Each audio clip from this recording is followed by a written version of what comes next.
সবাইকে স্বাগতম। আবৃত্তি প্রশিক্ষণ ও সংবাদ পাঠ কর্মশালার তৃতীয় ক্লাসে। ক্লাস শুরুর পূর্বে একটি মজার ধাঁধা জিজ্ঞেস করছি। ধাঁধাটি হলো, পৃথিবীর যত মানুষের যত কার্যক্রম আছে এর পিছনে একটি শব্দ কাজ করে,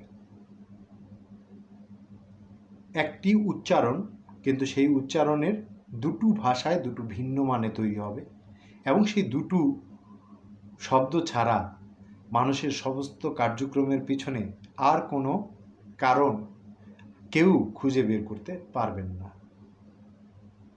সেই শব্দটা কি? আপনি যদি জীবনে যে কোনো স্তরে, যে কোনো জায়গায়, যে কোনোভাবে সফল হতে চান, বড় হতে চান, নিজের জায়গা তৈরি করতে চান, আপনাকে অবশ্যই এই সূত্রের গভীরতা জানতে হবে, এই সূত্রের সদুত্তর আপনার জানা থাকতে হবে। এই সূত্রটি কোনো পৃথিবীর মহৎ দার্শনিকের কাছ থেকে আমার ধার করা নয়, কিংবা কোনো নোবেল বিজয়ী কোনো লেখকের কাছ থেকে গ্রহণ করা নয়। এটি সম্পূর্ণ আমার চিন্তা চেতনা প্রসূত এবং আমার সম্পূর্ণ রিসার্চের একটি ফল। এটি আমার আবিষ্কার, একদমই একান্ত আমার আবিষ্কার।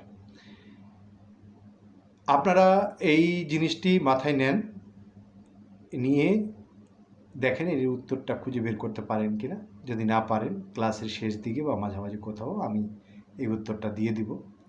আপনারা চেষ্টা করেন যে এই উত্তরটা আপনারা খুঁজে বের করতে পারেন কিনা।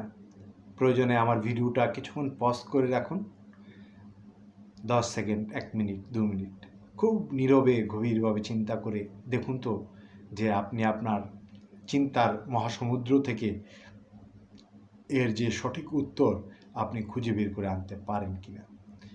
যদি না পারেন, অসুবিধা নাই, আমি এই ক্লাসের মাঝামাঝি বা শেষ দিকে আমি এই উত্তরটি দিয়ে দিব। এবং আপনারা দেখবেন যে আসলে আমি যেটা বলছি এর বাইরে পৃথিবীতে আর কোনো কার্যকারণ আসলে নাই। পৃথিবীর যত মানুষের যত কার্যক্রম আছে পেছনে এই একটা উচ্চারণ কাজ করে, যেই উচ্চারণের মাধ্যমে দুটো ভাষায় দুটো ভিন্ন শব্দ ইন্ডিকেট করা যায় এবং দুটো শব্দের দুটো ভিন্ন মানে হয়। এবং এই মৌলিক দুটি কারণ ছাড়া, ওই একটি উচ্চারণ ছাড়া আর কোনো কিছু নাই কার্যক্রমের পিছনে কার্যকারণ। যত ভাষার, যত দেশের, যত ভূগোলের যত মানুষ আছে সবার কথা বলেছি আমি, শুধুমাত্র বাংলাদেশের কথা বলিনি, শুধুমাত্র এক নির্দিষ্ট দেশের মানুষের কথা বলিনি। আচ্ছা, যাই হোক, এটা একটা ছোট্ট ধাঁধার খেলা দিয়ে শুরু করলাম ক্লাসটা। আসলে আমি কি চাই? আমি চাই যে আপনারা ভবিষ্যতে সংবাদ পাঠক হবেন, আবৃত্তি শিল্পী হবেন। কেন আমি মাঝখানে মাঝে মাঝে দেখবেন, খেয়াল করবেন যে আমি কিন্তু আমার ক্লাসের বাইরে দু একটি ধাঁধা, দু একটি জোকস, দু একটি মজার কাণ্ড, মজার বিষয় নিয়ে কথা বলি, চিন্তার বিভিন্ন ধারা নিয়ে কথা বলি। কেন বলি এই জন্য যে, কারণ আমি চাই পৃথিবীতে যারা অনেক বড় হয়েছে তারা কিন্তু শুধুমাত্র শারীরিক এবং দৈহিক শ্রমের কারণে হয়নি। শুধুমাত্র দেহ খাটিয়ে প্রতিদিন 700 টাকা ইনকাম করা যায়, কিন্তু আপনি যদি মাথাটা খাটান তাহলে আপনি 700 কোটি টাকা পর্যন্ত অর্জন করতে পারবেন। নিশ্চয়ই এরকম কোনো ওয়ে পৃথিবীতে আছে যে ওয়ে দিয়ে সাধারণ মানুষ জিরো থেকে হিরো হয়েছে, 1000 কোটি টাকার মালিক হয়েছে। সেই ওয়েটা কি, সেটা আপনাকে খুঁজে বের করতে হবে। আপনি না পারলে তো সেটা যে মিথ্যে হয়ে গেল তা নয়। আমি যেটা বলার চেষ্টা করছি যে আপনার ব্রেইন, আপনার মস্তিষ্ক, এটাকে যদি আপনি জ্ঞান আহরণে কাজে লাগান, নতুন নতুন উপাত্ত সংগ্রহ করেন, নতুন নতুন দর্শন পড়েন, আপনার ভেতরের ভয়, দ্বিধা, আপনার ভেতরের ডাউট এবং যেই সব নেগেটিভ ফিলিংস আপনাকে পিছনে ধরে রাখে, আপনাকে এগোবার পথে বাধা দেয়, সেগুলো ধ্বংস হয়ে যাবে। আর সেগুলো ধ্বংস হলেই আপনার ভেতরে সুন্দর, সবচেয়ে সর্বোচ্চ সুন্দর ফুলটি আপনি সৃষ্টি করতে পারবেন এবং সেটা ফুলে ফুলে সুরভিত হলে তা অনেকের মনোমুগ্ধতার কারণ হবে। ওগুলোর পাশাপাশি আপনাকে কনফিডেন্ট থাকতে হবে, আপনাকে আত্মবিশ্বাস অর্জন করতে হবে। আপনি আত্মবিশ্বাসী না হলে আপনি কিন্তু কোনো কিছুতেই সাকসেস পাবেন না। আপনি আত্মবিশ্বাসী না হলে আপনি ঢাকা থেকে লন্ডন কেন, ঢাকা থেকে চিটাগাং পর্যন্ত যেতে পারবেন না। আপনার ভিতরে যদি এরকম বিষয় কাজ করে যে এখান থেকে ঢাকা থেকে কক্সবাজার চিটাগাং 500 কিলোমিটার দূর, এত দূর কীভাবে যাব, আপনার ভিতরে যদি দ্বিধা কাজ করে, আত্মবিশ্বাস কাজ না করে যে আপনি ওখানে গিয়ে পৌঁছতে পারবেন 5 ঘন্টা পরে, তাহলে আপনি পৌঁছতে পারবেন না।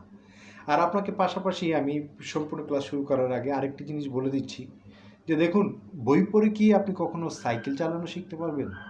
শুধুমাত্র বই পড়ে পারবেন না। সাঁতার শিখতে পারবেন? পারবেন না। আমি কি আরেকজনের বই পড়ে বা ইউটিউবে ফ্রান্সের একজন প্রশিক্ষকের ভিডিও দেখে আমি কি গিটার বাজানো শিখতে পারবো? পারবো না। আমাকে কিন্তু প্র্যাকটিস করতে হবে, প্রচুর প্র্যাকটিস করতে হবে, প্রতিদিন অন্তত 15, 20, 25 মিনিট প্র্যাকটিস করতে হবে। আমি একটা নতুন বিষয় আমি লার্ন করতে চাচ্ছি, কিন্তু আমি 15-20 মিনিট সময় দিতে চাচ্ছি না, মনোযোগ দিয়ে করছি না, নিজেকে নিজে ফাঁকি দিচ্ছি, তাহলে তো আমি সম্পূর্ণ পরিণতি আমি পাবো না, আমি আমার জায়গাতে যেতে পারবো না, আমি আমার মকসদে পৌঁছাইতে পারবো না। এই যে দেখুন, আমার বাম হাতের আঙুলের ডগাগুলো কিন্তু হয়ে গেছে। এটা হচ্ছে এটার যে টোটাল গিটারের তারে ঘষতে ঘষতে ঠোসা পড়ে গেছে, ব্যথা পেয়েছি, কষ্ট পেয়েছি, এবং এটা চর্চার সময় কিন্তু আমার কষ্ট হচ্ছে, কিন্তু তারপর আনন্দ হচ্ছে, আমি একটা নতুন জিনিস লার্ন করছি। তো সেই ক্ষেত্রে সব কিছুতেই কম বেশি সামান্য হলেও কষ্ট আমাদেরকে মেনে নিতে হয়, কষ্ট ছাড়া তো কেষ্ট মেলে না। এই যে আপনি এতক্ষণ ধরে ভিডিওটা দেখছেন, এরপর কিছু লেসন আপনি পাবেন। আপনি যদি আমার 3য় ক্লাসে আজকে প্রথম নতুন হয়ে থাকেন, আমি বলবো যে 3য় ক্লাসটি আপনি নিজের হৃদয়ে নেবার আগে বা আপনার ব্রেইনে নেবার আগে 1ম ও 2য় ক্লাসগুলো আপনি ঘুরে আসেন, একে একে 3 দিন 4 দিন পর পর 5-7 দিন প্র্যাকটিস করার পর আপনি একটি করে এপিসোড দেখেন। হ্যাঁ, এটা 3য় ক্লাস। আপনি যদি নতুন হয়ে থাকেন, আপনাকে 1ম 2য় ক্লাস করতে হবে, করার পর আপনি ধারাবাহিকতার সঙ্গে থাকবেন। তো আজকে 3য় ক্লাসে আমরা জানব পজ কি, প্রজেকশন কি, উচ্চারণ শুদ্ধ আমরা কিভাবে করতে পারি। হ্যাঁ, এবং আপাতত আজকে পজ, প্রজেকশন, উচ্চারণ, ছাড়া, ধরা, হ্যাঁ, বোল্ড, নেক, এই জিনিসগুলোর এক্সপ্লেনেশনগুলো আমরা জানি।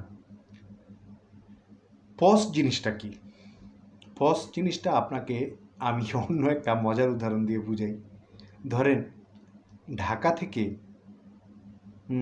চিটাগাং একটা ট্রেন যাবে, যাওয়ার পথে মাঝখানে খুব সামান্য সময়ের জন্য যাত্রা বিরতি দিল ট্রেনটি, অথবা একটি গাড়ি ঢাকা থেকে চিটাগাং যাবে, কুমিল্লায় খাওয়ার জন্য একটি যাত্রা বিরতি দিল। এই ছোট্ট বিরতিটাকে আমরা বলবো পজ। বিরতিটা কেন প্রয়োজন? বিরতিটা খুব গুরুত্বপূর্ণ। কেন গুরুত্বপূর্ণ? দেখুন, আমি যখন কথা বলছি, এই যে আমি বললাম, আমি যখন কথা বলছি, এই 4-5টি শব্দ কিন্তু আমি একসাথে বলেছি, তারপর একটু থেমে পরের লাইনটা বলেছি। এতে লাভ হয়েছে কি? এতে লাভ হয়েছে 3টি। 1 নম্বর হচ্ছে, যিনি পাঠ করছেন বা যিনি যে বক্তা বলছেন বা যিনি আবৃত্তি করছেন, সংবাদ পাঠ করছেন, তার পক্ষে একদমে পুরো স্টোরিটা পড়া বা পুরো কবিতাটি পড়া সম্ভব নয়। কারণ আমাদের শ্বাসযন্ত্র, ফুসফুস বড় জোর 45-50 সেকেন্ড, 1 মিনিট 10-15 সেকেন্ড হায়েস্ট আমাদের নিঃশ্বাসটাকে ধরে রাখতে পারে। এরপর কিন্তু আমাদের শ্বাস নেওয়ার প্রয়োজন পড়ে। আমরা যে কথা বলি, কথা বলার মাঝখানেও কিন্তু আমরা নিঃশ্বাস গ্রহণ করি এবং ছাড়ি। এই পজটা আমাদেরকে কথা বলাটা সহজ করে দেয়, কোনো কিছু উপস্থাপনটা সহজ করে দেয়, আমাদের ফুসফুসের উপর খুব বেশি কঠিন চাপ নেবার থেকে রেহাই দেয়। এই গেল পজের একটা কল্যাণময় দিক। পজের 2য় নম্বর কল্যাণময় দিক হচ্ছে, ধরুন আপনি একটি নতুন বিষয় নিয়ে কথা বলছেন, বা আপনি একটি জটিল কঠিন বিষয় নিয়ে কথা বলছেন বা সহজ বিষয় নিয়ে কথা বলছেন বা একটি গল্প, সাধারণ একটি গল্প আপনি পাঠ করছেন। এখন যিনি এটি শুনবেন, শ্রোতা, তার কিন্তু পুরো গল্পটা আপনি যদি একটানা পড়ে যান, একদম নন স্টপ রেলগাড়ির মতো, তার কিন্তু বুঝতে যে সময়টুকু দরকার সেই সময়টুকু তাকে দিলেন না। ফলে কি হবে? ফলে তার বুঝতে অসুবিধা হবে। তাহলে কিন্তু এই যে আপনার বলার যে উদ্দেশ্য, সেই উদ্দেশ্যটা মার খাচ্ছে। কারণ আপনি তো কাউকে না কাউকে এটা বলছেন। আপনি তো সংবাদটা পাঠ করে কাউকে না কাউকে শোনাচ্ছেন। আপনি তো আবৃত্তিটা করে কোনো না কোনো দর্শক বা আপনি শ্রোতার হৃদয়কে আন্দোলিত করার চেষ্টা করছেন।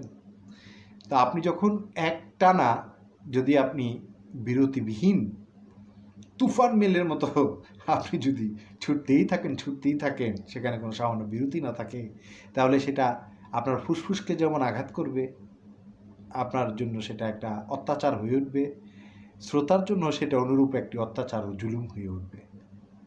এর অর্থ দাঁড়াবে না। এই গেল 2 নাম্বার দিক। 3 নাম্বার দিক হচ্ছে, অনেক সময় পজ বা বিরতিটি সঠিক জায়গায় না দিয়ে ব্যাঠিক জায়গায় দেওয়ার জন্য আপনার বাক্যের অর্থ সম্পূর্ণ বদলে যায়, সম্পূর্ণ বিপরীতধর্মী হয়ে যায়, সম্পূর্ণ নষ্ট হয়ে যায়, সম্পূর্ণ মানে এটা সম্পূর্ণ এটা মানে বিভ্রান্তির সৃষ্টি করে। কীরকম? একটা ছোট্ট উদাহরণ দিয়ে আমি বুঝিয়ে দিই। উদাহরণটি মনে রাখবেন চিরদিন। উদাহরণটি আমি বলছি, উদাহরণটি হলো, কাজী নজরুল ইসলাম বিদ্রোহী কবি ছিলেন। আমি যে কথাটি বললাম, এ কথা থেকে আপনি কি বুঝতে পেরেছেন? আমি যে বাক্যটি বললাম, এটা থেকে কি বোঝা গেল? এখান থেকে বোঝা গেল একজন ব্যক্তি ছিলেন যার নাম হচ্ছে কাজী নজরুল ইসলাম। কাজী নজরুল ইসলাম, একবারে বলেছি, কাজী নজরুল ইসলাম বিদ্রোহী কবি ছিলেন। মাঝখানে একটা দাগ দিয়ে দিয়েছে। কাজী নজরুল ইসলাম বিদ্রোহী কবি ছিলেন। লাইন কিন্তু একটা, কিন্তু আমি যখন পড়েছি, পড়ার আগে কাগজে কাজী নজরুল ইসলাম আর বিদ্রোহী কবি ছিলেন, এই দুটি বাক্যাংশের দুটো বিষয়ের মাঝখানে আমি একটা ছোট্ট কাঠ পেন্সিল দিয়ে বা একটি কলম দিয়ে একটু ছোট্ট দাগ কেটে দিয়েছি, একটা স্ল্যাশ চিহ্ন দিয়ে দিয়েছি। কেন দিয়েছি? পড়ার সময় যেন আমার মনে পড়ে যে এখানে একটি ছোট্ট বিরতি আছে। আমরা কেন ফুল স্টপ ব্যবহার করি? যেখানে আমাদেরকে থামতে হবে। কমা কেন ব্যবহার করি? যেখানে আমাদের অল্প থামতে হবে। আপনি ধরে নেন যে পজ হচ্ছে কমা নাই, কিন্তু অদৃশ্য একটি কমা, যেটি আপনাকে বুঝে শুনে আপনাকে ওই কমাটি মনে মনে সৃষ্টি করে একটু দাগ অঙ্কন করে প্রাথমিকভাবে প্র্যাকটিস করতে হবে। আমি যখন বললাম কাজী নজরুল ইসলাম বিদ্রোহী কবি ছিলেন, তখন আপনি বুঝতে পেরেছেন যে কাজী নজরুল ইসলাম নামে এক ব্যক্তি ছিলেন, যিনি এমন একজন কবি ছিলেন তাকে বিদ্রোহী বলা হতো, তাই তো? এখন খুব মনোযোগ দিয়ে শুনবেন, খুব মনোযোগ দিয়ে শুনবেন। যদি আমি বলি কাজী নজরুল ইসলাম বিদ্রোহী কবি ছিলেন, আবার শুনুন মন দিয়ে, কাজী নজরুল, আমি কিন্তু কাজী নজরুল ইসলাম বলিনি, বলেছি কাজী নজরুল বলে আমি থেমেছি। আগের বার আমি কাজী নজরুল ইসলাম বলে একটু বিরতি দিয়েছিলাম পুরো নামটা পড়ে, আর এখন কিন্তু ইসলামের আগে আমি বিরতিটা দিচ্ছি। দেখুন, কাজী নজরুল, কাজী নজরুল ইসলাম বিদ্রোহী কবি ছিলেন। কাজী নজরুল ইসলাম বিদ্রোহী কবি, কাজী নজরুল ইসলাম বিদ্রোহী কবি ছিলেন। এখান থেকে কি বোঝা গেল? এখান থেকে বোঝা গেল এক ব্যক্তি ছিলেন যার নাম কাজী নজরুল, এবং তিনি ইসলাম বিদ্রোহী কবি ছিলেন। মানে তিনি একটি নির্দিষ্ট ধর্মদ্রোহী ছিলেন এবং ধর্ম বিদ্রোহী কবি ছিলেন, এটা বোঝা গেল। দেখেন, একটা ছোট্ট বিরতি একটু আগে আর একটু পরে দেওয়ার কারণে এর মিনিং কতখানি, এর অর্থ কতখানি পরিবর্তিত এবং বিকৃত হয়ে গেল। কাজী নজরুল ইসলাম বিদ্রোহী কবি ছিলেন। আর কাজী নজরুল বলে থামলাম, কাজী নজরুল ইসলাম বিদ্রোহী কবি ছিলেন। পুরো কথার অর্থটাই, মিনিংটাই সম্পূর্ণ পরিবর্তিত হয়ে গেল। আমাদেরকে যখন আমরা সংবাদ পাঠ করব, প্রতিটা সংবাদের একটি করে ছোট স্টোরি থাকে। আপনাকে কিন্তু সেগুলি মুখস্থ পড়তে হবে না। প্রতিটি সংবাদ পাঠক এতটা ব্রিলিয়ান্ট না, এতটা জিনিয়াস না, ভয় পাওয়ার কারণ নাই যে তারা মনে হয় সম্পূর্ণ সংবাদটি অল্প সময়ে মুখস্থ করে চট করে পড়ে। বরং তাদের সামনে, আমার সামনে যেমন একটি ক্যামেরা আছে, ক্যামেরার সামনে আমি তাকিয়ে তাকিয়ে কথা বলছি, ঠিক তাদের সামনে একটি ক্যামেরা থাকবে, ক্যামেরার নিচে একটি অটো কিউ বলে একটি ডিভাইস থাকবে বা একটি যন্ত্র থাকবে, যেটা কম্পিউটার মনিটরের কাছাকাছি একটি ব্যাপার। সেখানে লেখাটি অনেক বড় বড় করে আসবে। যেমন আজ সিলেটে একটি অনুষ্ঠান উদযাপিত হয়, সেই অনুষ্ঠানে প্রধান অতিথির ভাষণ রাখেন অমুক ব্যক্তি। এই লেখাগুলো কিন্তু সেই ক্যামেরার নিচে বড় করে, অটো কিউ বলে ডিভাইসটাকে, সেই অটো কিউতে চলে আসবে।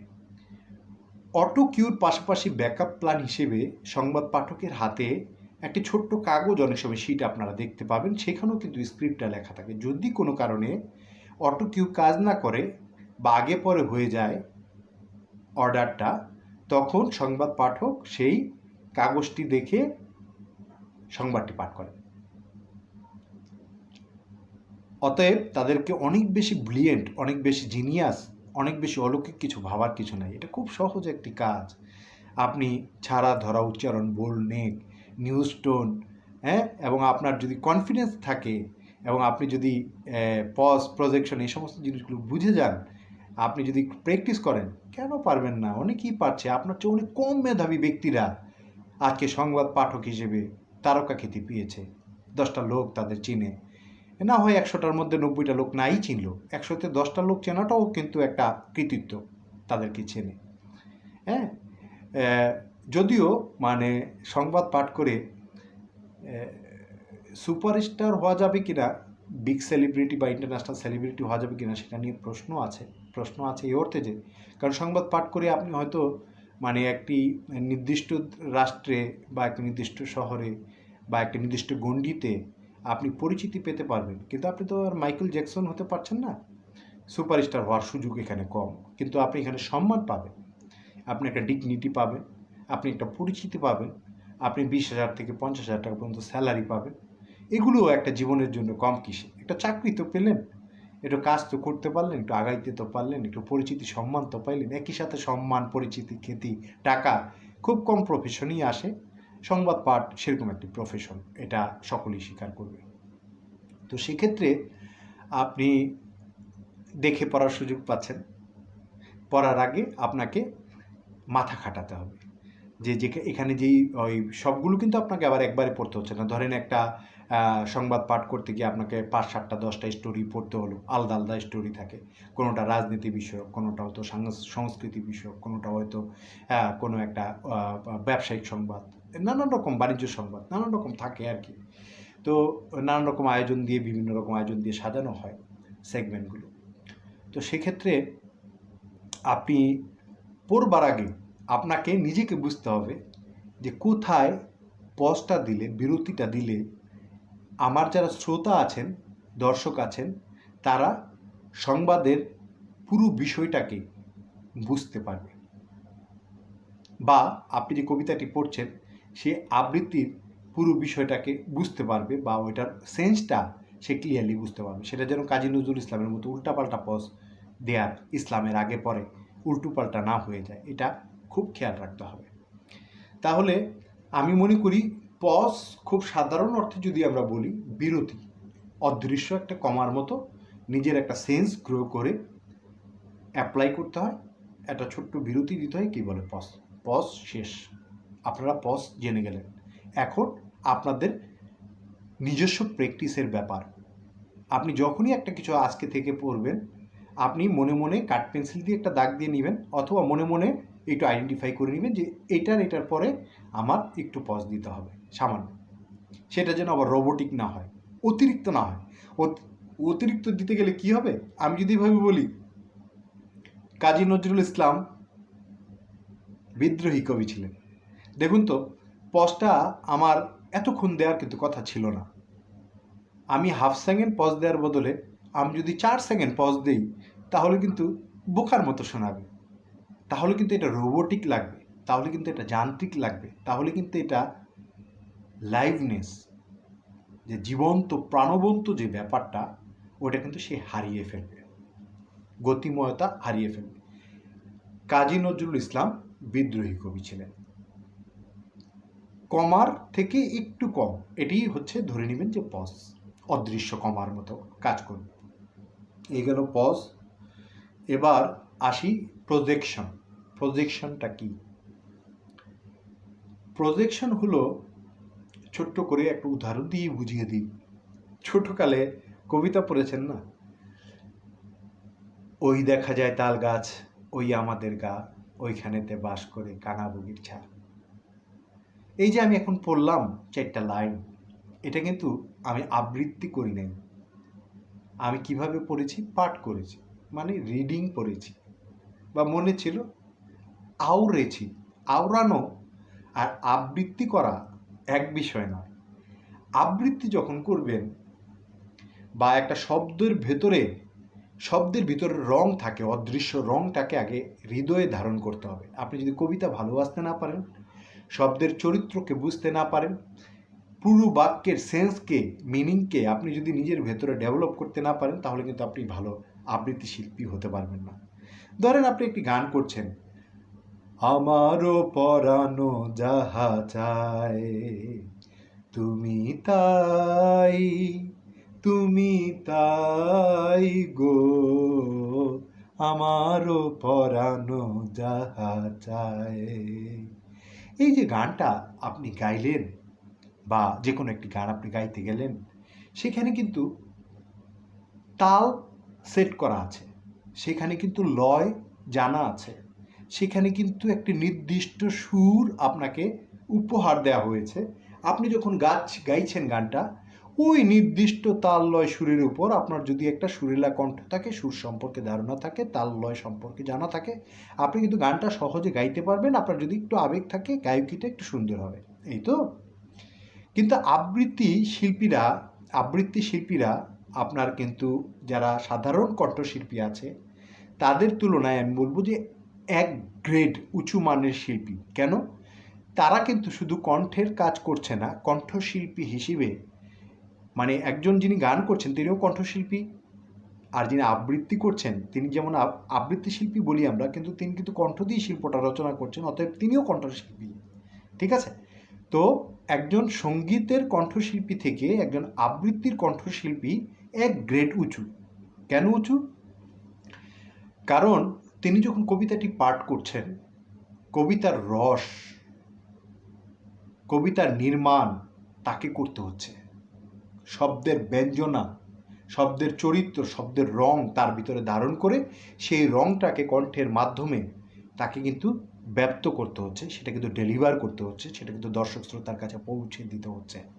এটার জন্য সবসময় কিন্তু মানে আরেকজন আপনাকে নির্মাণ করে দিবে না। হ্যাঁ, হয়তো প্রখ্যাত কিছু আবৃত্তি শিল্পী যারা করে নিয়মিত, আপনি কাউকে ফলো করে একটা জিনিস করলেন, সেটা এক জিনিস। কিন্তু আপনি যখন নতুন 2টা কবিতা 5টা কবিতা সিলেক্ট করে, বা 5টা নতুন কিছু সিলেক্ট করে আপনি যখন করতে যাবেন, তখন কিন্তু সেই ব্যঞ্জনা, সেই রস, সেই নির্মাণ সম্পর্কে আপনার ধারণা থাকতে হবে।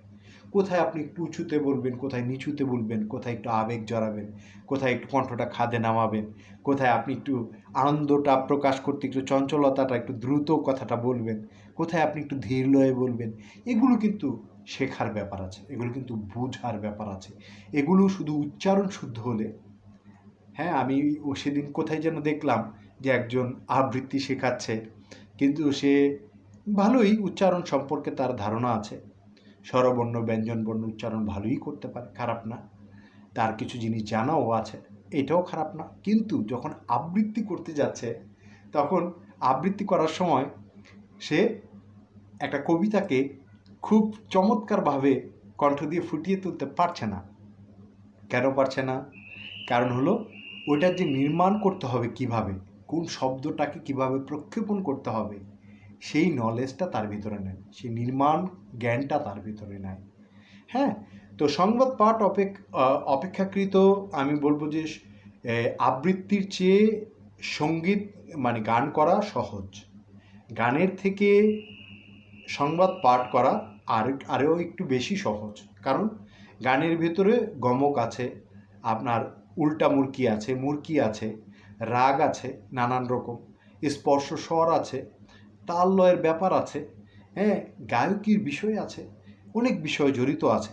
কিন্তু নিউজের ক্ষেত্রে কিন্তু এত ক্যারফা বা এত প্যারা একটু কম আছে। আপনি নিউজ টোনটা আয়ত্ত যদি করতে পারেন, সুন্দর উচ্চারণে শুদ্ধভাবে আপনি যদি পড়তে পারেন, জাস্ট একটা জিনিস দেখে দেখে পড়া, এটা অপেক্ষাকৃত এই 3টা শিল্প মাধ্যমের ক্ষেত্রে সবচেয়ে সহজতর শিল্প।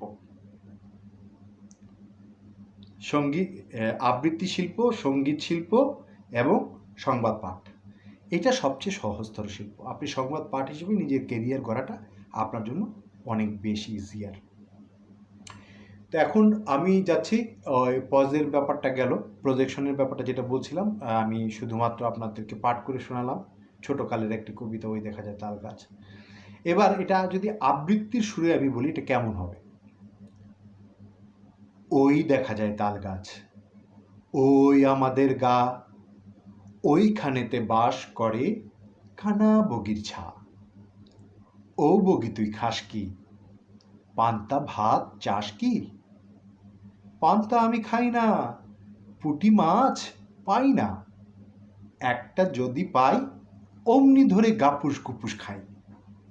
এই যে দেখুন, আমি যখন এই জিনিসটা এখন আবৃত্তি করলাম, শুনতে কিন্তু পাঠের চেয়ে প্রথমবার যখন পাঠ করলাম বা শুধুমাত্র আওড়ালাম, তার থেকে কিন্তু শুনতে অনেক বেশি জীবন্ত, প্রাণবন্ত, অনেক সুন্দর, অনেক বেশি শ্রুতিময় আপনার মনে হয়েছে, অনেক বেশি লাইভ মনে হয়েছে। কেন মনে হয়েছে? কারণ এখানে আমি পজটা সঠিকভাবে ব্যবহার করেছি, আমি উচ্চারণটা সুন্দরভাবে করেছি, আমি একটি নির্দিষ্ট গতিতে এই কবিতাটি বা এই ছড়াটি যে গতিটা ডিমান্ড করে সেই গতিতে আমি আপনাকে এটা শোনাবার চেষ্টা করেছি। এবং আরও একটা মজার কাজ আমি করেছি, যখন বলেছি গাপুস গুপুস খাই, তখন কিন্তু বলার সময় আপনি দেখবেন যে একটা আনন্দ উচ্ছলতা কাজ করেছে, একটা গতি কাজ করেছে। দেখেন, গাপুস গুপুস শব্দটা মানে কি, কি বোঝাতে চেয়েছে? মানে খুব দ্রুত গতিতে ধৈর্যহীন হয়ে খুব মানে লুটোপুটে খাওয়ার একটা ব্যাপার এখানে কিন্তু বলা হয়েছে। তো আমি যখন দেখেন ওখানে আবৃত্তি করেছি, তখন কিন্তু গাপুস গুপুস বলতে যে একটা উচ্ছলতা, একটা উচ্ছ্বাস, একটা আনন্দ, একটা তড়িৎ গতি, অন্য পুরো কবিতাটা, পুরো ছড়াটা যেই গতিতে পড়েছি, গাপুস গুপুস বলার ক্ষেত্রে, ওই লাইনটা পড়ার ক্ষেত্রে একটু গতিটা বাড়িয়ে দিয়েছি। কারণ মানুষ যখন আনন্দে থাকে সময়টা দ্রুত যায়, মানুষ যখন দুঃখে থাকে সময়টা যেতে চায় না, প্রলম্বিত হয়। তাই দেখবেন দুঃখের সমস্ত গান হচ্ছে দাদরা তালে হয়। দাদরা তালটা কি? 1 2 3 1 2 3 1 2 3 1 2 3। আর আনন্দের গানগুলো কেমন হয়? ধা ধি না ধি না তিন একেতেরে ধা ধি না ধি না তিন একেতেরে ধা ধি না ধি না তিন একেতেরে। আবার কিভাবে হয়? ধাগে তেটে নাগে দিন, ধাগে তেটে নাগে দিন, ধাগে তেটে নাগে দিন। অর্থাৎ দুঃখের গানগুলো কোনগুলো? যেমন আমার ভাইয়ের রক্তে রাঙানো 21শে ফেব্রুয়ারি। অথবা ধরেন দেশের গান, যেটা অনেক বেশি হৃদয়স্পর্শী, ধন ধান্যে পুষ্প ভরা আমাদেরই ধাধি না নাথুনা, ধাধি না নাথুনা, ধন ধান্যে পুষ্প ভরা। কেন আমি গানের রেফারেন্স এনে আনন্দ দুঃখ এই জিনিসটাকে বোঝানোর চেষ্টা করলাম, চিত্রণ করার চেষ্টা করলাম বলি। আপনি তো আর সঙ্গীত শিল্পী হতে যাচ্ছেন না, তথাপি এই নলেজটা আপনার কাজে লাগবে এভাবে। আপনি যখন একটি কবিতা নির্মাণ করবেন, সেখানে যদি দুঃখময় কোনো অনুভূতি থাকে, আপনি যখন একটি সংবাদ পাঠ করবেন, সেখানে যদি কোনো মৃত্যু সংবাদ থাকে, সেটা নিশ্চয়ই আপনি একটি আনন্দ সংবাদ যেভাবে ডেলিভার করছেন, যে উচ্ছ্বাস নিয়ে, যে আনন্দ নিয়ে, যে খুশি নিয়ে বা যে গতি নিয়ে আপনি ডেলিভার করছেন, হঠাৎ করে এক জায়গায় এক দুর্ঘটনায় হয়তো কয়েক শত লোক ক্ষতিগ্রস্ত হয়েছে, তাদের মৃত্যু হয়েছে, সেই সংবাদটি নিশ্চয়ই আপনি সেই গতিতে পড়বেন না। সেখানে আপনার কণ্ঠে একটা গমগমে ভাব, একটা দুঃখবোধ, মুখে সেই কষ্ট পাওয়ার, সেই যন্ত্রণা পাওয়ার সামান্য অনুভূতি, আপনি সেই গতি দীর্ঘায়িত করে যদি আপনি সেই লয়টাকে বুঝে আপনি সেই গতিটাকে আরেকটু স্লো করে পড়তে পারেন, তাহলে কি হবে? তাহলে যেসব শ্রোতারা, যেসব দর্শকরা আপনার সংবাদ পাঠটি শুনছে, আপনার আবৃত্তিটি শুনছে, তাদের হৃদয় আপনার কণ্ঠের সঙ্গে, আপনার প্রেজেন্টেশনের সঙ্গে সংযুক্ত হবে। ফলত কী হবে? আপনি আরও জনপ্রিয় হবেন, আরও গ্রহণযোগ্য হবেন, আরও যৌক্তিক লাগবে, আপনাকে আরও বেশি পারফেক্ট মনে হবে। অনেককে আমি দেখেছি যে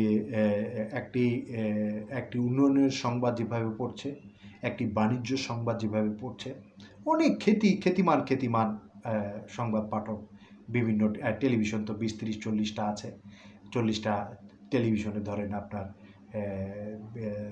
20 জন করে নিউজ প্রেজেন্টার, 800-1000 নিউজ প্রেজেন্টার আছে।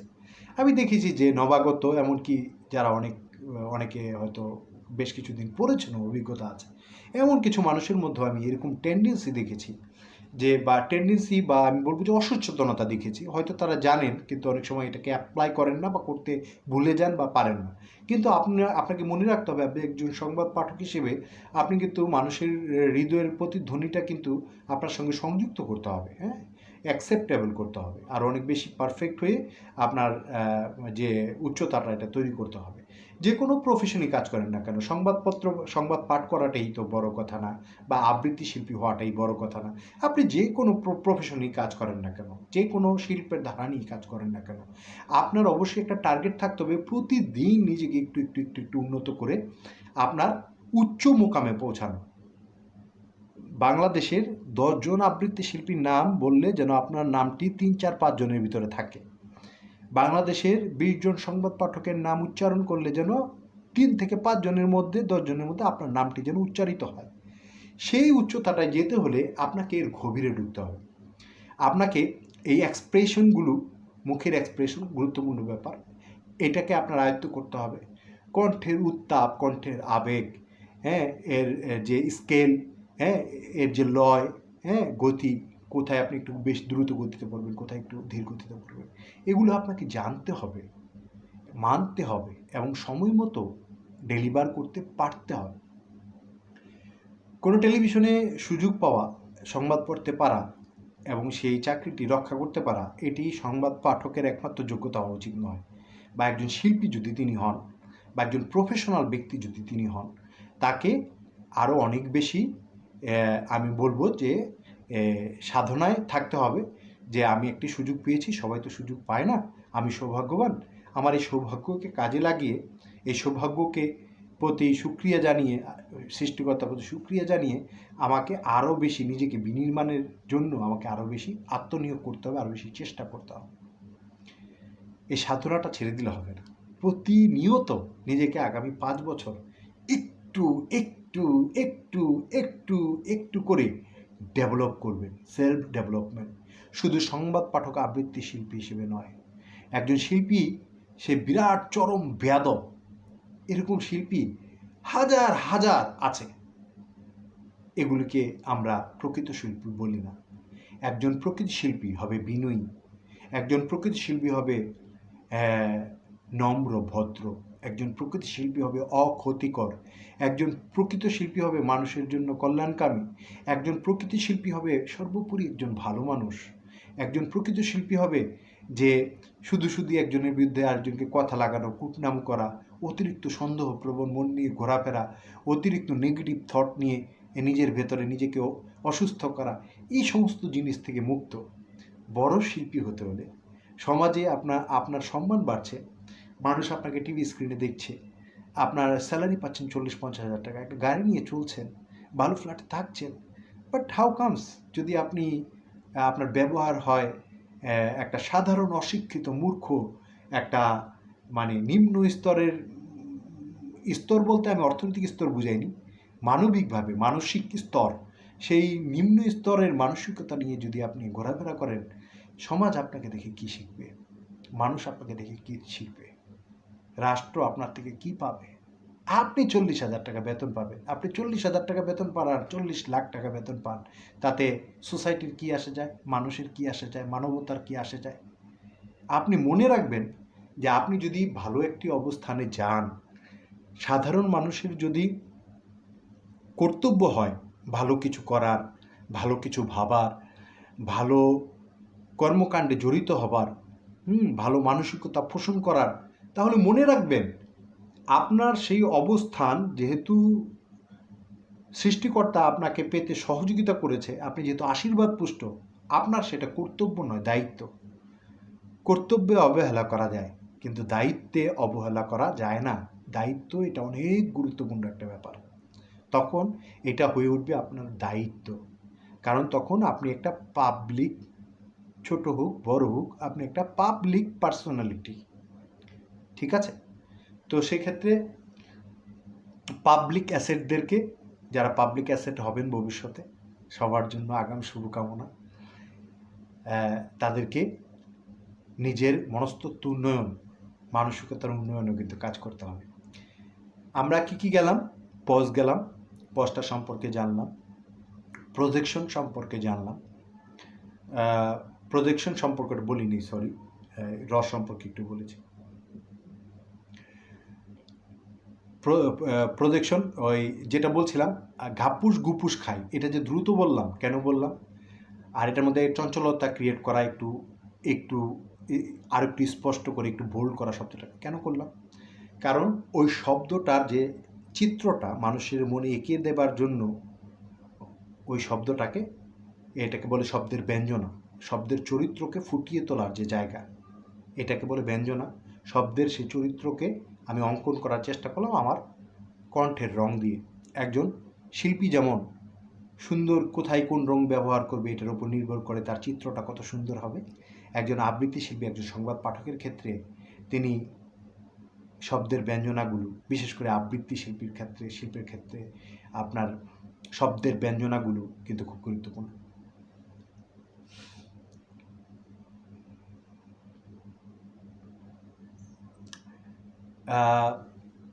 ব্যঞ্জনাটা সম্পর্কে কিছুটা জানলেন। যখন আপনি বলবেন হাসতে হাসতে আমার প্রাণ বেরিয়ে যাওয়ার জোগাড়, এই কথাটা আপনি যেমনি বলবেন, আপনি তো নিশ্চয়ই একটা খুব দুঃখের একটা ব্যাপার। গতকাল আমার বন্ধুর বাবা মারা গিয়েছে, এই কথাটা নিশ্চয়ই আপনি একই স্থান থেকে, একই সুরে, একই তালে, একই লয়ে, বা একই গতিতে, বা একই রস দিয়ে আপনি বলবেন না। দুঃখের একটা রস আছে, সুখ ও আনন্দের একটি রস আছে, দ্রোহের একটি রস আছে, কামনার একটি রস আছে। শব্দের ভিতরে এরকম অনেকগুলো রস আছে। এটা আমি পরবর্তী ক্লাসে রস এবং ব্যঞ্জনা নিয়ে একটু বড় করে আলাপ করব। আজকে একটু ধারণা দিলাম। পজ গেল, পজ সম্পর্কে ক্লিয়ার জেনেছেন। আপনাকে টোটাল আবৃত্তিটা করে যে জিনিসটা, প্রজেকশনটা বোঝাতে চেয়েছিলাম, ওই দেখা যায় তাল গাছ, ওই দেখা যায় তাল গাছ, এই যে আমি যখন বললাম ওই দেখা যায় তাল গাছ, ওই বলতে যে আমি ওইটাকে একটু টেনেছি, একটু উপরে উচ্চারণ করেছি। কেন করেছি? আপনি যখন বলবেন এখানে কলমটি আছে, আর যদি কাউকে বলেন ওই যে ওখানে কলমটি আছে, একটু দূরের, এই যে ওই যে ওখানে কলমটি আছে, এই কথাটি বলতে যে আপনি যে কণ্ঠস্বরের যে স্তর আছে তিনটি, নিম্ন স্তর, মধ্য স্তর, উঁচু স্তর, আপনি কিন্তু উঁচু স্তরকে ব্যবহার করলেন, ওই যে দূরত্বটা আপনি চিত্রণ করলেন একটু উপর থেকে উচ্চারণ করে। এই যে নিচু স্তর, মধ্য স্তর এবং উঁচু স্তর, এই তিনটা স্তরে আমাদের শব্দ প্রক্ষেপণ বা শব্দ উচ্চারণের যে প্রচেষ্টা, এই স্তরগুলো বা স্বরগুলোকে বলা হচ্ছে, এই জায়গাগুলোকে বলা হচ্ছে প্রজেকশন। এই প্রজেকশন আবৃত্তির জন্য খুব প্রয়োজন পড়বে। নিউজ টোনটা রপ্ত করতেও আপনার প্রয়োজন পড়বে। হারমোনিয়ামে আপনার সা সা সা 3টা ভাগ আছে, উদারা, মুদারা, তারা। একটা প্রথম সা যখন বললাম মুদারা, তারপর যেটা বললাম তারা, একই সা, একই স্বর, কিন্তু একটা মাঝখানে একটা উপরে, উদারাটা একদম নিচে। তো সেই ক্ষেত্রে আমার মনে হয় প্রজেকশন সম্পর্কে আমি ধারণাটা দিতে পেরেছি। আপনার পাশ দিয়ে আপনার এক বন্ধু হাঁটছে, আরেকটু উদাহরণ দিই, আরও স্পষ্ট হবে, আপনার জন্য ইজি হবে। আপনার পাশ দিয়ে আপনার এক বন্ধু যাচ্ছে 2 হাত দূর দিয়ে, এখন তো করোনার যুগ, ধরেন 3 মিটার দূর দিয়ে যাচ্ছে। তো তাকে আপনি যদি বলেন, কিরে কি তুমি কোথায় যাও, কিভাবে বলবেন? এভাবেই বলবেন, কি তুমি কোথায় যাও, কোথায় যাচ্ছ, তাই না? কারণ 3 মিটার দূর থেকে আপনার এইটুকুই সে শুনতে পাবে। আর যদি ব্যাপারটা এরকম হয় যে আপনি একটি দিঘির এপারে আছেন, আপনার পরিচিত কেউ দিঘির ওপার দিয়ে হেঁটে যাচ্ছে, আপনি জানতে চান সে কোথায় যাচ্ছে, তাহলে তাকে কিভাবে জিজ্ঞেস করবেন? এভাবে তাকে আগে ডাকতে হবে, এই কোথায় যাও, কোথায় যাচ্ছ, মানে তাকে অনেক উপর থেকে অনেক জোরে তাকে ডাকতে হবে, নইলে তো সে শুনবে না।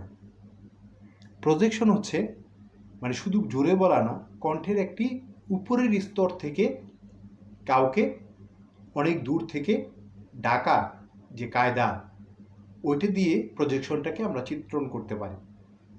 নিম্ন স্তর, মধ্য স্তর, উঁচু স্তর। ছোট্ট করে বলি, স্তর শব্দটাকে আমি 3 স্তর থেকে উচ্চারণ করে আপনাদেরকে দেখাই, সহজ হবে। স্তর, স্তর, স্তর। বা আমি বলি, কেমন আছো, কেমন আছো, কেমন আছো, কেমন আছো, কেমন আছো, কেমন আছো, কেমন আছো। এই শব্দ থেকে বোঝা যাচ্ছে যাকে প্রশ্ন করা হচ্ছে সে কেমন আছে। একদম শেষ যে প্রশ্নটা করা হয়েছে সে নিশ্চয়ই, যিনি প্রশ্নকারী তার খুব কাছে অবস্থিত নয়, সে অনেকখানি দূরে অবস্থিত। আমার মনে হয় প্রজেকশনটাও আপনারা বুঝতে পেরেছেন, ধরতে পেরেছেন। এগুলি আসলে প্র্যাকটিসের ব্যাপার। আপনি কবিতার কোথায় প্রজেকশনটা উঁচু করবেন, নিচু করবেন, কোথায় আপনি কোন রসটি ঢালবেন, কিভাবে নির্মাণ করবেন, এটা আপনাকে প্রতিদিন অন্তত 2টো একটি কবিতা দেখেন, অন্যদের একটু সংবাদ পাঠ শোনেন, নিজের ওভাবে একটু প্রথমে অনুকরণ করার চেষ্টা করেন। একদিনই তো আর ডেভেলপমেন্ট হবে না, 2 মাস, 3 মাস, 4 মাস, 5 মাস, 6 মাস অবিরত 2-4-6 মাস লেগে থাকলে ধীরে ধীরে কিন্তু আপনি ডেভেলপ করে যাবেন। এবং প্রথম দিকে আপনার কিন্তু এই বিষয়গুলো একটু বোরিং লাগবে, একটু কষ্ট লাগবে, কিন্তু যখনই আপনার ভিতরে সেলফ ডেভেলপমেন্ট শুরু হবে এবং ধীরে ধীরে কিন্তু এগুলো ত্বরান্বিত হবে, একটা পর্যায় পর্যন্ত এগিয়ে গেলে পরবর্তী পর্যায়গুলো এগিয়ে যাওয়া আপনার জন্য হবে আনন্দময়, এবং সেগুলো হবে আপনার জন্য কম সময় সাপেক্ষ, এবং সেগুলো হবে, সেই যাত্রাটা হবে আপনার জন্য চমৎকার। প্রাথমিকভাবে যে কোনো নতুন জিনিস শিখতে গেলে মাথায় একটু চাপ নিতে হয়, একটু প্র্যাকটিসটা করতে গিয়ে একটু কখনো একটু আলস্য লাগে, একটু অনেক সময় কনফিডেন্সের অভাব দেখা দেয়, মনে হয় যে আমি পারছি না, আমি পারবো না। অনেকে পারলে আপনি কেন পারবেন না? How comes so funny? আপনি পারবেন, কেন পারবেন না? নিশ্চয়ই পারবেন। আপনার তো দেখি যে যখন কথা বলছেন মোটামুটি 70% উচ্চারণ ভালো, আপনি তো বুদ্ধিমান, শিক্ষিত, ইন্টেলিজেন্ট, কেন পারবেন না? আপনার চেয়ে অনেক বোকা মানুষ, অনেক সাধারণ মানুষ অনেক বেশি ভালো করেছে, এরকম প্রমাণ ও নজির রয়েছে। ভালোবাসতে হবে। আপনি যে কাজটাই করেন না কেন, আবৃত্তি, সংবাদ পাঠ বলে কথা না, যে কাজটাই করেন না কেন কাজটাকে আপনার ভালোবাসতে হবে, সেখানে আনন্দ পেতে হবে, চেষ্টা থাকতে হবে, তাহলে আপনি অনেক দূর আগাতে পারবেন। পজ প্রজেকশন গেল, এবার উচ্চারণে আসি। উচ্চারণ সঠিক করতে হলে আমাদের স্বল্পপ্রাণ এবং মহাপ্রাণ ব্যঞ্জন বর্ণের যে ধ্বনিগুলো আছে এই ধ্বনিগুলোকে প্রথমে পরিশুদ্ধ করতে হবে। এগুলি পরিশুদ্ধ করার এক নিয়ম আছে। আমি কথা বলার ফাঁকে বোর্ডেও এগুলো দেখিয়ে দিচ্ছি যে এটা কিভাবে লিখতে হবে। যেমন ক খ, অনেকের উচ্চারণটা কেমন হয়ে যায়, ক খ, মানে খটা যখন বলে মনে হচ্ছে যেন কয়েরই আরেকটি রূপ, স্পষ্ট করে সে বলতে পারে না। ক খ কিরকম, কে এ ক, কে এইচ এ খ, গ ঘ, জি এ গ, জি এইচ এ ঘ,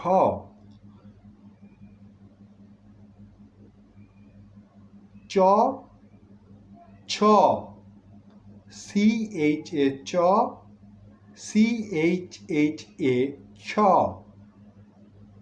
জ ঝ, জে এ জ, জে এইচ এ ঝ, প ফ, পি এ প, পি এইচ এ ফ,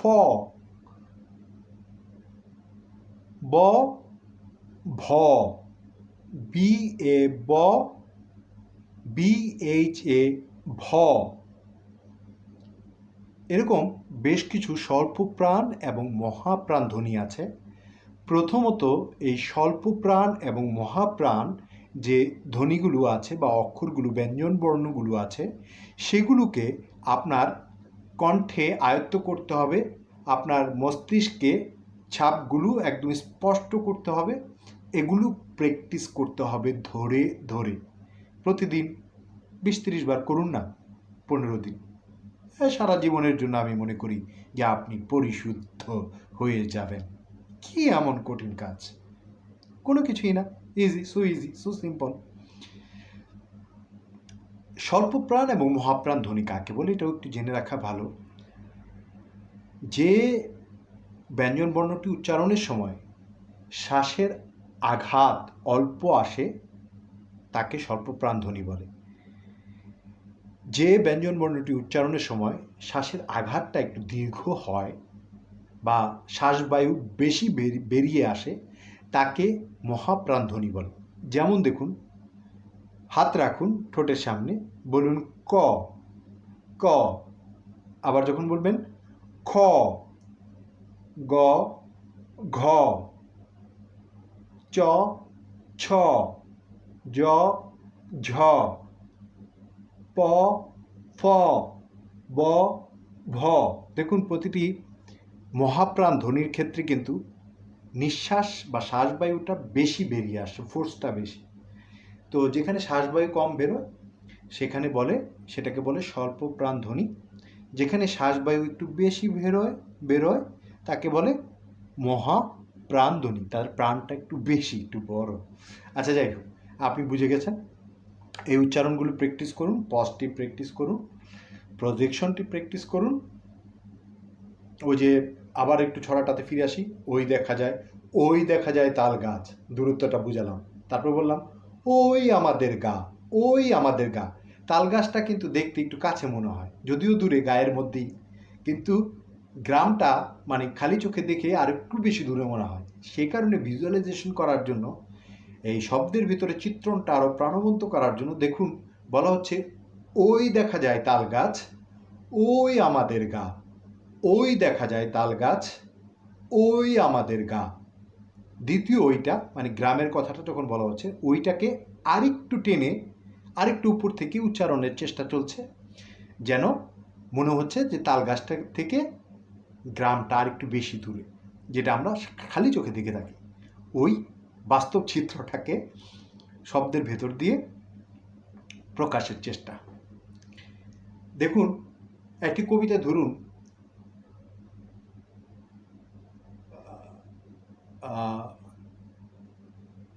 যদি এরকম একটি লাইন থাকে, ভোরের আকাশে উঠিল সূর্য, তখন কি করছি আমরা? দেখুন, ভোরের আকাশে উঠিল সূর্য, এটা কিন্তু বিস্তৃত হয়ে যাচ্ছে, মানে আলোটা ছড়িয়ে পড়ছে যেন। আবার যদি বলি,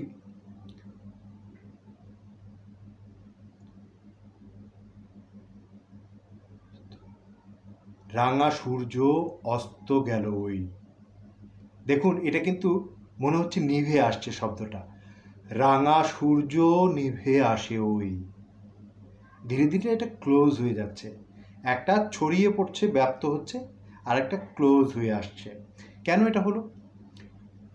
দুটোর মধ্যে কিন্তু সূর্য ছিল, তাই না? একটা হলো সূর্য হাসতেছে, সকাল হচ্ছে, আর একটা হচ্ছে সূর্য অস্তমিত গিয়ে মানে পুরো পৃথিবী অন্ধকারে নিমজ্জিত হচ্ছে। এই যে রসটুকু, এই যে ব্যঞ্জনাটুকু আমি ক্রিয়েট করলাম, বা আপনি ক্রিয়েট করে আরও সুন্দরভাবে উপস্থাপন করার চেষ্টা করলেন, এই ব্যঞ্জনাটি যে কোনো কবিতা আবৃত্তিকে অনেক বেশি প্রাণবন্ত করে তোলে। তাহলে আমরা যে কটা জিনিস আজকে শিখলাম সেটা হচ্ছে পজ, বিরতি। পজ মানে বিরতি, ছোট ছোট বিরতি। আর প্রজেকশন মানে হচ্ছে কণ্ঠের স্তর। আর হচ্ছে পজ, প্রজেকশন। উচ্চারণ করার ক্ষেত্রে কিভাবে ব্যঞ্জন বর্ণের স্বল্পপ্রাণ মহাপ্রাণ ধ্বনিগুলো উচ্চারণ করতে হয়। আর শিখলাম হচ্ছে ব্যঞ্জনা সম্পর্কে একটা ধারণা আমরা পেয়ে গেলাম। তো মোটামুটি আপনারা সকলে ভালো থাকবেন। আজকের ক্লাসকে আর দীর্ঘায়িত না করি, অলরেডি প্রায় 40-45 মিনিট মতো বোধহয় হয়ে গেছে। ভিডিও এতটা দীর্ঘ করতে চাইনি যদিও। তারপর যারা আজকের শিক্ষার্থী বন্ধুরা, তারা আজকে এক সময় অনেক বড় জায়গায় যাবে। তারা যেন দেশ জাতি মানুষের কল্যাণে প্রয়োজনে কাজে লাগে, এই জন্য অন্তর্নিহিত সম্পদ, তাদের ভেতরের কিছু গুণাবলী নিয়েও আমি কথা বলি, তাদের দায়িত্ব নিয়ে আমি কথা বলি। আশা করি আমার এই কথোপকথনগুলোকে অতি বচন হিসেবে না দেখে এগুলো অন্তরে ধারণ করবেন, এগুলো সকলের জন্য কল্যাণে কাজে লাগাবেন।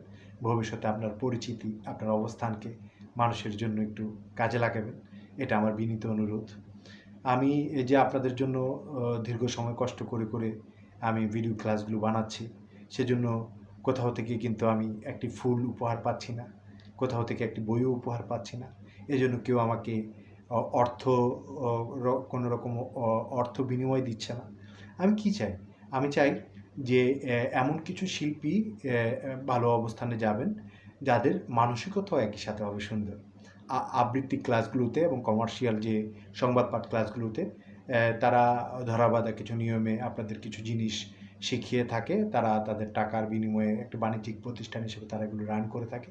কিন্তু আমি মনে করি যে প্রকৃত শিক্ষকের কাজ হচ্ছে, এবং প্রতিটি বিদ্যানিকেতনের কাজ হচ্ছে, প্রতিটি ইউনিভার্সিটির কাজ হচ্ছে শুধুমাত্র একাডেমিক সার্টিফিকেট দেওয়া নয়, তার ভিতরের অন্তরের সুকুমার যে বৃত্তিটা আছে সেটাকেও জাগ্রত করতে হবে, বিকশিত করতে হবে, তাকে ভালো দিকে ধাবিত করা, কল্যাণের পথে তাকে আগ্রহী করে তোলা। একজন প্রকৃত উঁচুমানের শিক্ষকের এটাও একটা বিরাট দায়িত্ব। সো আমি আমার দায়িত্বটুকু পালন করার চেষ্টা করছি, আপনি আপনারটা করবেন। আমি আমার বড়দেরকে সম্মান করি। আমি আশা করব আপনাদের ভিতরেও সেই সুন্দর গুণাবলীটি থাকবে: বিনয়, নম্রতা, ভদ্রতা, ধৈর্য, মনের সৌন্দর্য, রুচিশীলতা, ভয়হীনতা এবং চমৎকারিত্ব, সুন্দর মানসিকতা। এগুলো কিন্তু মানুষের অনেক অনেক বড় হবার পথ। এগুলো মানুষ বুঝতে পারে না আসলে। হ্যাঁ, আপনি ওই 50,000 টাকা বেতন পেয়েই যদি আপনি মনে করেন এটি আপনার জীবনের সর্বোচ্চ সফলতা, ভুল। ওই আপনি যখন খ্যাতি পাচ্ছেন, একটি চাকরি পাচ্ছেন, আপনি একটু পরিচিত হচ্ছেন, গুডউইল হচ্ছে, ওইটা হচ্ছে আপনার অনেক বড় হবার প্রাথমিক স্তর। আপনি ক্লাস 5-এ উঠলেন মাত্র, আপনাকে ডক্টরেট পর্যন্ত যেতে হবে, আপনাকে সর্বোচ্চ মোকামে যেতে হবে, ওইটা আপনার ক্লাস 5। ওইখানে আপনি নিজেকে বিকশিত করে আপনি পুরো ওয়ার্ল্ডের যে গুড এনার্জিগুলো, গুড ভাইবগুলো, অপরচুনিটিগুলো, চমৎকার জিনিসগুলো, ওগুলোকে আপনার দিকে টানার যেমন চেষ্টা করবেন, অন্যদেরকে সেই কিছু সুবিধা দিয়ে, কিছু সুযোগ দিয়ে, কিছু সহযোগিতা দিয়ে আপনিও নিজেকে তাদের কাছে গ্রহণযোগ্য করে তুলবেন। তাহলে জীবনে অনেক সমৃদ্ধ হতে পারবেন, অনেক বড় হতে পারবেন।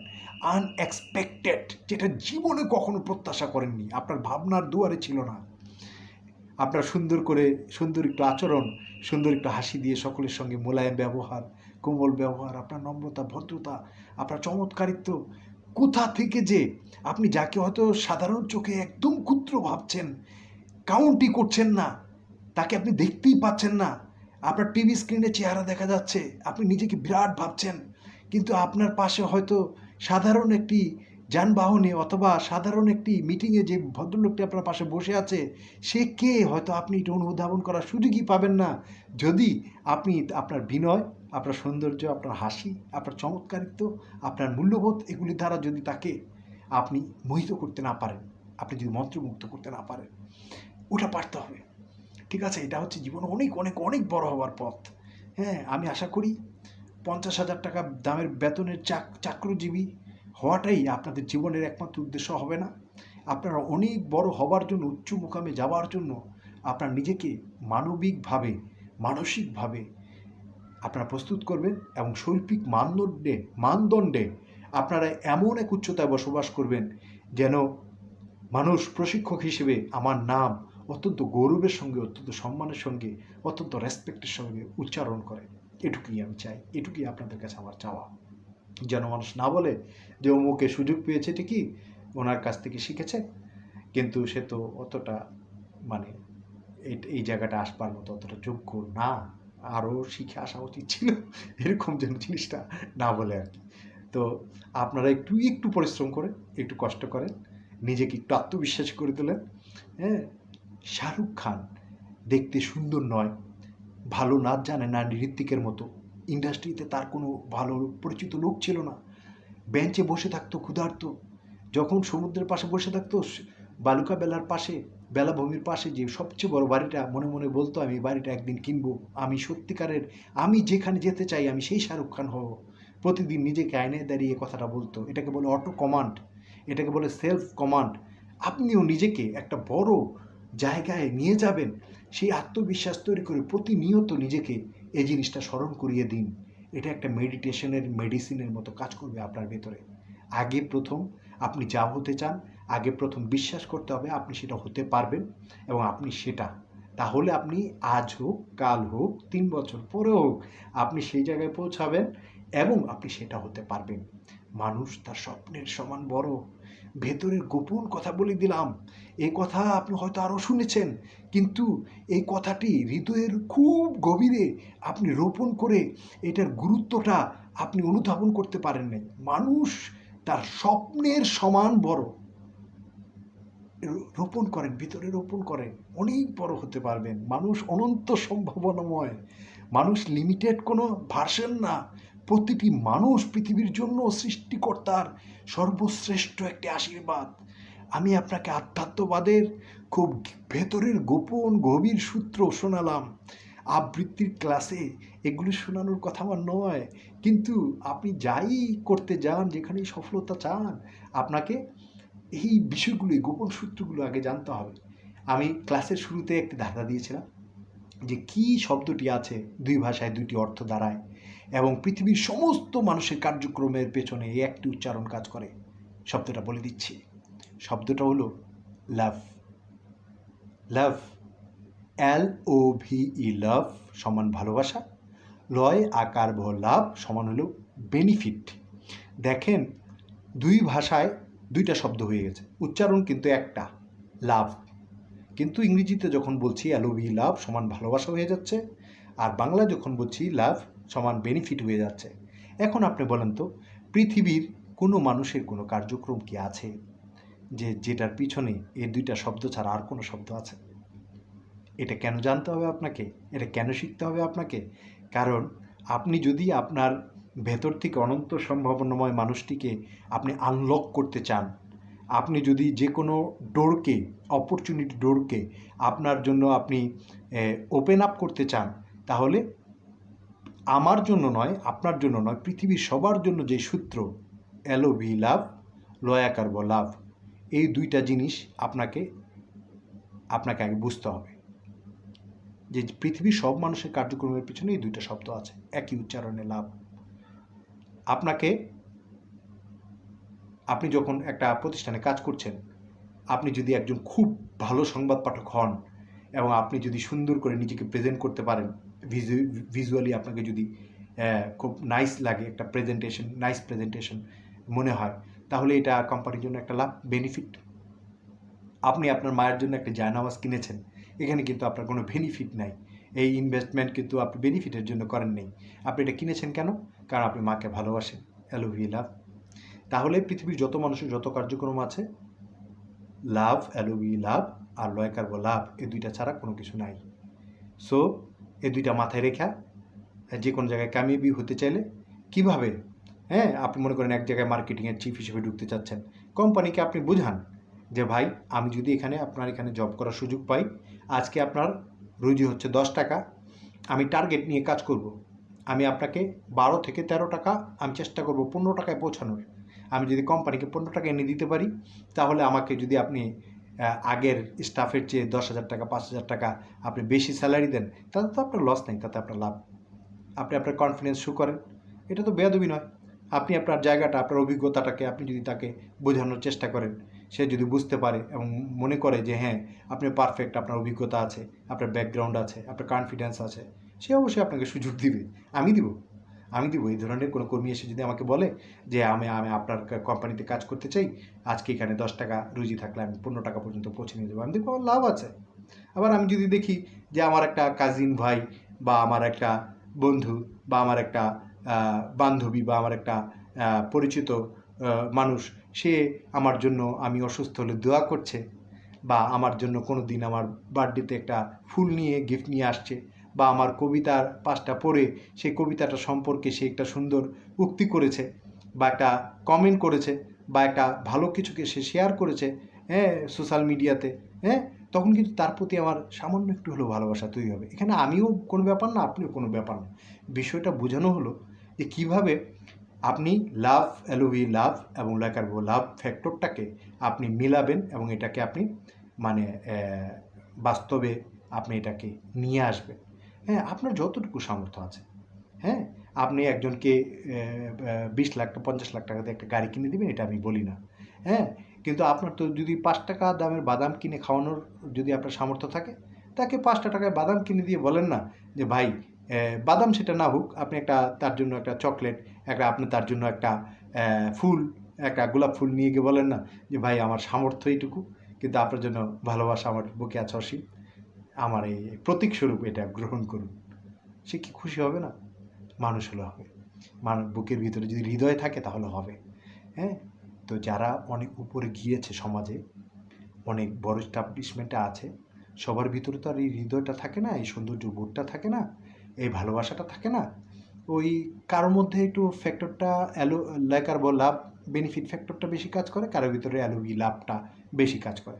কার ভিতরে কোনটা কাজ করে এটা বুঝে নিয়ে আপনি যদি তাকে মোটিভেট করতে পারেন, আপনার পার্সোনালিটি দিয়ে যদি তার প্রতি ইমপ্রেশন তৈরি করতে পারেন, আপনার এগিয়ে যাওয়ার পথ তৈরি হবে। আর উপরে সৃষ্টিকর্তা আছেন, নিচে মাটিতে আমি আছি, আপনার জন্য দোয়া করব, যতটুকু সাপোর্ট তথ্য দিয়ে হোক বা অন্য কোনোভাবে হোক, যতটুকু পারা যায়। হ্যাঁ, আমি খুব সাধারণ একজন মানুষ, আমি যতটুকু পারি আমি সেটুকু চেষ্টা করব, সেটা দোয়া করে হোক, তথ্য দিয়ে হোক, বা আপনাকে এগিয়ে দেবার প্রেরণা দিয়ে হোক, আপনার স্বপ্নটাকে শক্তিশালী করে হোক, আমি চেষ্টা করব। ভালো থাকুন।